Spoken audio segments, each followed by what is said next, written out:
Hello. Today I want to talk to you about one of the wildest reading experiences I have ever had, ever. This is a book that was recommended to me by a friend sometime in the last 6 months or so. It was a trusted friend, so I went and added it on Goodreads. I thought maybe I'll get around to this in the next decade. The title, My Year of Rest and Relaxation, I thought at first it was like an Eat, Pray, Love situation or like a Shonda Rhimes Year of Yes, something like that. I was wrong. Then I was in this weird situation where I finished a book one night and the next day I had a flight. I would usually never go on a flight without something to read. I was at the airport and walked into the bookstores because I always have time, and this book, My Year of Rest and Relaxation, was heavily displayed at the front. And for some reason, like the cover and the title, it just felt like the perfect thing for me to read at the end of this summer. My summer mood has been this girl's facial expression. This cover is Portrait of a Young Woman in White from 1798 by Jacques-Louis David. It's the perfect cover for this book.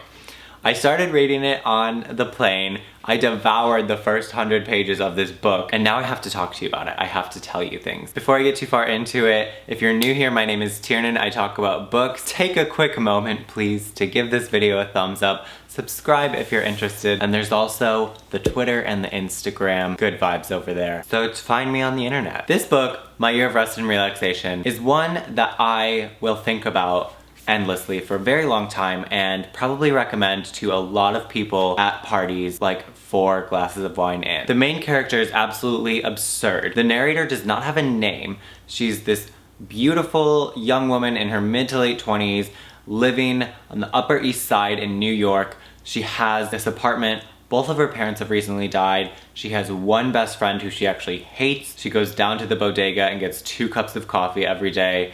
Most of the time she's watching movies. She's obsessed with Whoopi Goldberg, but mainly she's trying to spend this entire year ahead of her sleeping. The quote at the very beginning is from a Joni Mitchell song, The Wolf That Lives in Lindsay. If you're smart or rich or lucky, maybe you'll beat the laws of man, but the inner laws of spirit and the outer laws of nature no man can.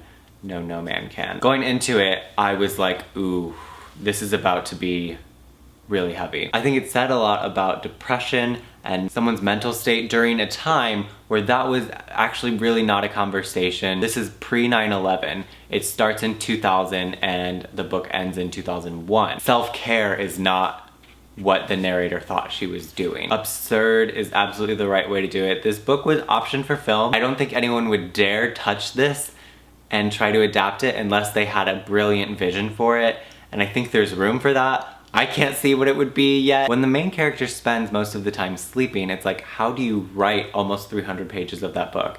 And I would say that it might be about 70 pages too long, but that's pretty much my only complaint. It's a very specific type of prose. I think this book is extremely prose-driven. Ottessa Moshfegh is a brilliant writer. The first chapter just really hits so many incredible ideas and themes, and then the very end shattered my heart. Not in a way that was like, that was an insane twist or like I'm changed forever. It had been such a looming theme, and to hear the words that we were feeling from the narrator in just, you know, the very end was such a sigh of relief. Ottessa Moshfegh is known for this other book she wrote called Eileen. I'm really interested to read more of her work now. I feel like this should be studied by English majors in college all over the place. There's so much of this that is so funny. It's dark, it's absurd, it's sad, it's very adult, and so the prose like goes there where if you're someone who mainly reads YA like me, it can get shocking but also extremely refreshing. She has this therapist, Dr. Tuttle, who's just so terrible. This was such a fun book to be in the middle of. You know when you're just having a really good time reading a book and you're like, I'll look back on this like the first time I read it. This was one of those times for me. I think this is one that anyone who reads it should read quickly. I took a few extra days because I was starting a new job to read it, and I wish I had just like read it in one sitting on the plane. This is a one sitting read for people who can do that sort of thing. If you've ever experienced a time of your life where you were sort of like on a low, I felt very like lots of post-grad vibes in this book, even though she's way past that point in her life. But if you've ever experienced a time where you're like watching Netflix for a few too many days in a row and your mind is sort of going to a darker place. This book is a year of that. The narrator is so frustrating to read. She's so smart and judgmental, but it's all coming from a place of inaction, where it takes really learning that you have to be out in the world and living and making mistakes in order to not be in such a dark, negative place. But sometimes you have to spend some time, maybe not a year, being that way and feeling those things and like allowing yourself to sit in that weirdness. To read from a character who does that so shamelessly and